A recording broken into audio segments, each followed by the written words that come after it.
E se eu te disser que eu já consegui reunir injeção de ânimo com o Simple Present com música? Você vai continuar assistindo o meu vídeo e principalmente ativar o sininho, se inscrever no canal, deixar o seu like e compartilhar com seus amigos? Promete? Então tá bom. Então faz isso que eu vou te contar hoje como que a gente pode reunir as três coisas. Lá no meu Instagram muita gente gostou dos meus posts sobre música, então vamos continuar estudando com música. Na verdade não só com músicas, mas eu vou trazer também seriados e filmes, que é uma coisa que a gente gosta muito, e por que não juntar o útil com o agradável e tornar, né, isso em uma coisa muito mais produtiva para você. Então por que não juntar o útil ao agradável e tornar isso em aprendizado? Vamos aprender hoje como fazer isso. Primeiro que eu escolhi uma música do Bruno Mars que se chama Don't Give Up. Já ouviu? Espero que não. Mas se sim, também não tem problema, porque hoje a gente vai estudar essa letra, tá? A gente vai usar essa letra porque tem bastante coisas que aqui a gente vai falar sobre rotinas, hábitos e fatos, tá? A letra em si não tem tanto a ver, não tá falando necessariamente de rotinas, hábitos e fatos, mas para falar de rotinas, hábitos e fatos, a gente usa o presente simples, que é conhecido como Simple Present, tá bom? O presente simples é bem tranquilo, porque você pega o verbozinho lá, na sua forma base. O que é a forma base? É normal, work, study, e aí você junta com o pronome, mas cuidado que eu já vou mostrar para vocês aqui, ó.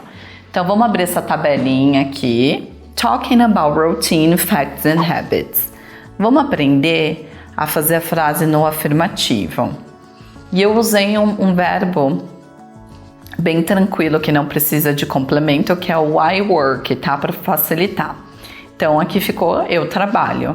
A negativa, eu vou usar o don't para falar que eu não trabalho. Então, I don't work. E para perguntar, eu preciso de um auxiliar para fazer essa pergunta. Esse auxiliar é o do, porque está no presente simples. Então, eu vou usar do, e aí eu uso o I, do I work, tá? Só coloco o do na frente e, claro, o ponto de interrogação. Para falar sobre você, é simples também, você vai colocar o you mais o work, então você trabalha. Vamos lá, agora você que me ajuda aí da sua casa. Como fica a negativa com you? Olha o de cima, como que é? You don't or you didn't work, como que fica? Isso, muito bem, you don't work. E a pergunta é a mesma coisa, a gente vai usar o do, então do you work?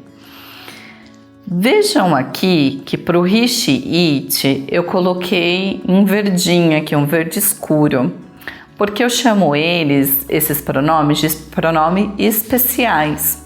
Por que eles são especiais? Porque eu preciso colocar um S no verbo. Eu coloco um S, um ES ou IES, dependendo do caso. Bom, isso é um outro tópico. A gente está trabalhando com work aqui.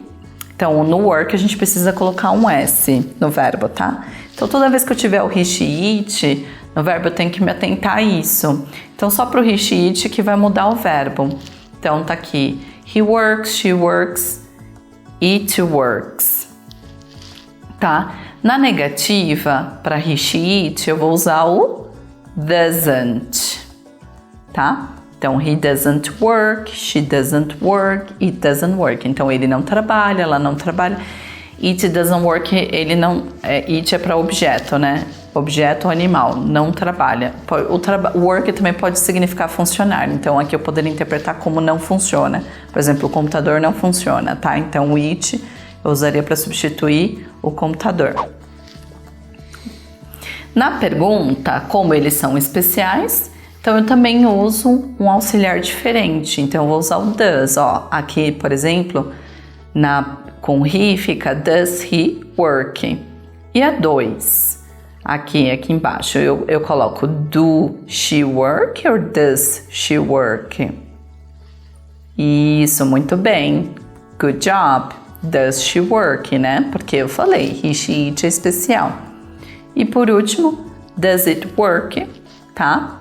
Que é se isso funciona, o computador funciona, a batedeira funciona, enfim.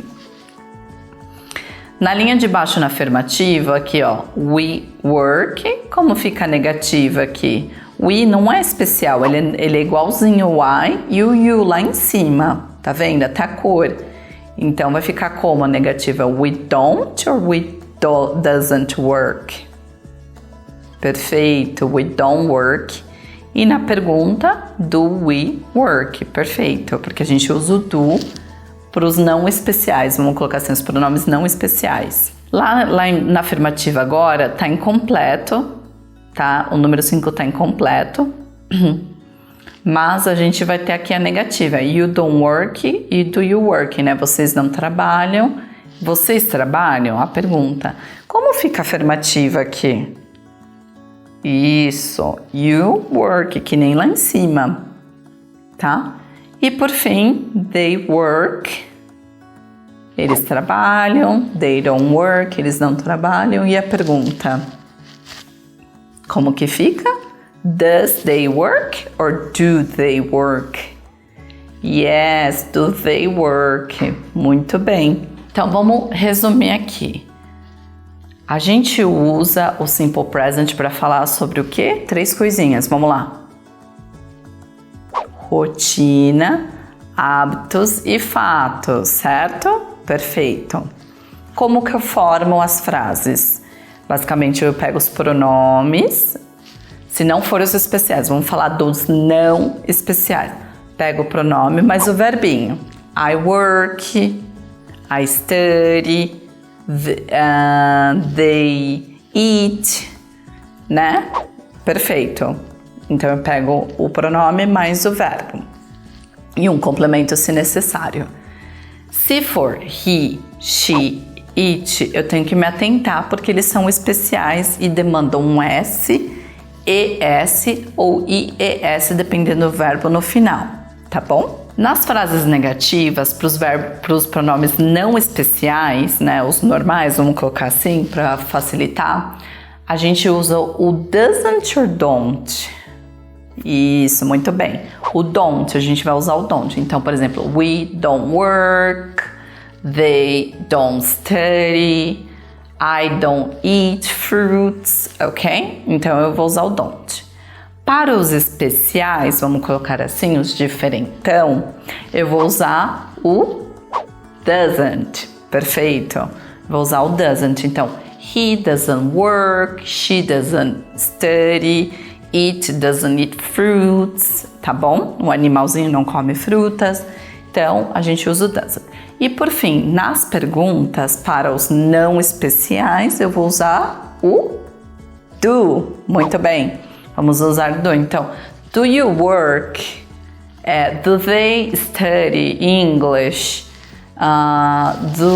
Do I like oranges? Tá bom? E os especiais, a gente usa o does. Muito bem. Então, a gente vai usar o does para o he, para o she e para o it. Então, does she work? Does he study? Tá bom? É importante. Quando eu sei que eu uso o do, does na pergunta, e quando eu uso o verbo to be, meus alunos, depois que eles aprendem o verbo to be, que é o colocar em todo lugar. Gente, o verbo to be significa ser ou estar. Então, eu só vou usar o verbo to be toda vez que eu quiser falar sobre ser e estar. Então, você está em casa? Ou eu falo, eu estou no trabalho. Então, eu preciso nessas frases, eu vou precisar do verbo to be. I am at work. I'm at work. Are you at home? Então, eu preciso do verbo to be. Para os demais, prestem atenção. Anotem, tá? Essa dica. Usem isso como mantra. Se você usar isso aqui, essa dicasinha como mantra, você nunca mais vai errar. Para todos os verbos que não seja verbo to be, eu vou usar o do e does. É simples assim. Você vai pensar, eu preciso falar ser ou estar aqui? Não, eu quero falar que eu estudo. Ou eu quero perguntar para ela se ela estuda. O verbo aqui é estudar. Então, eu não preciso de verbo to be, então não é para colocar verbo to be em nenhum canto aqui, tá bom? O pessoal tem esse vício de colocar os dois juntos, não é para colocar. Uma coisa é do it does, don't and doesn't, que é para os negativos, outra coisa é o verbo to be. Am, is, are, e isn't, aren't or am not, tá bom? Então, use isso aí como mantra, porque vocês não vão errar mais, tá? Outra dica número 2, observação número 2. Observem que para he, she, it, a gente muda o verbo apenas na... Isso mesmo, afirmativa. Muito bem observado, vocês pegaram isso lá na tabelinha. Na negativa e na pergunta não é necessário. Por quê? Porque eu já estou usando o auxiliar, que é o diferentão, o auxiliar especial, que é o does, perfeito, does or doesn't na negativa. Então ele já está falando ali que o he, que o she, que o it são especiais, então, portanto, eu não preciso mudar o verbo colocando ele com S, ES ou IS, dependendo da terminação do verbo. Olha aqui o Bruno Mars, peguei a música dele, Don't Give Up, vou deixar aqui na tela para vocês, para depois vocês procurarem, tá? E aí eu peguei um trechozinho, ó. You get back up and then you trip, you skip and tip and sleep and flip.